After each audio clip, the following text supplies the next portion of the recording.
एक व्यक्ति हमेशा राम नाम का जप किया करता था। धीरे धीरे वो काफ़ी बुजुर्ग हो चलता है, इसलिए एक कमरे में ही पड़ा रहता है। जब भी उसे शौच स्नान आदि के लिए जाना होता था तो वह अपने बेटे को आवाज़ लगाता था और बेटे ले जाते थे। धीरे धीरे कुछ दिन बाद बेटे कई बार आवाज़ लगाने के बाद कभी कभी आते और देर रात तो भी नहीं आते। इस दौरान वे कभी कभी गंदे बिस्तर पर ही रात बिता दिया करते थे।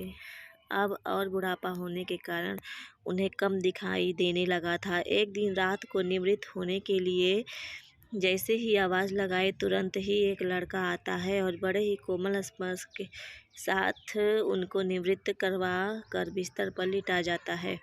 अब ये रोज़ का नियम हो गया था। एक रात उनको शक हो जाता है कि पहले तो रात में बेटे को कई बार आवाज़ लगाने पर भी नहीं आते थे, लेकिन ये तो आवाज़ लगाते ही दूसरे क्षण आ जाता है और बड़े ही कोमल स्पर्श के साथ निवृत्त करा देता है। एक रात वह व्यक्ति उसका हाथ पकड़ लेता है और पूछता है, सच बता तू कौन है? मेरे बेटे तो ऐसे नहीं है। अभी अंधेरे कमरे में एक अलौकिक उजाला हुआ और उस लड़के रूपी ईश्वर ने अपना वास्तविक रूप दिखाया। वह व्यक्ति रोते हुए कहता है, प्रभु आप स्वयं मेरे निवृत्ति के कार्य कर रहे हैं। यदि मुझसे इतने प्रसन्न हो गए हैं तो मुक्ति ही क्यों नहीं दे देते? प्रभु कहते हैं, जो आप भुगत रहे हो आपके प्रारब्ध है। आप मेरे सच्चे साधक हैं, हर समय मेरा नाम जप करते हैं, इसलिए मैं आपके प्रारब्ध भी सच्ची साधना के कारण स्वयं कटवा रहा हूँ।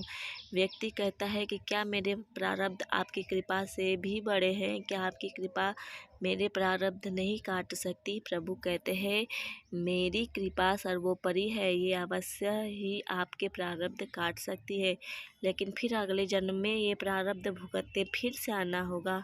यही कर्म नियम है, इसलिए आपके प्रारब्ध में स्वयं अपने हाथों से कटवा कर इस जन्म मरण से मुक्ति देना चाहता हूँ। ईश्वर कहते हैं, प्रारब्ध इसी तरह के होते हैं, मंद तीव्र तथा तीव्रतम। मंद प्रारब्ध मेरे नाम जपने पर कट जाते हैं, तीव्रतम प्रारब्ध भुगतने ही पड़ते हैं, चाहे अवतार होकर आओ।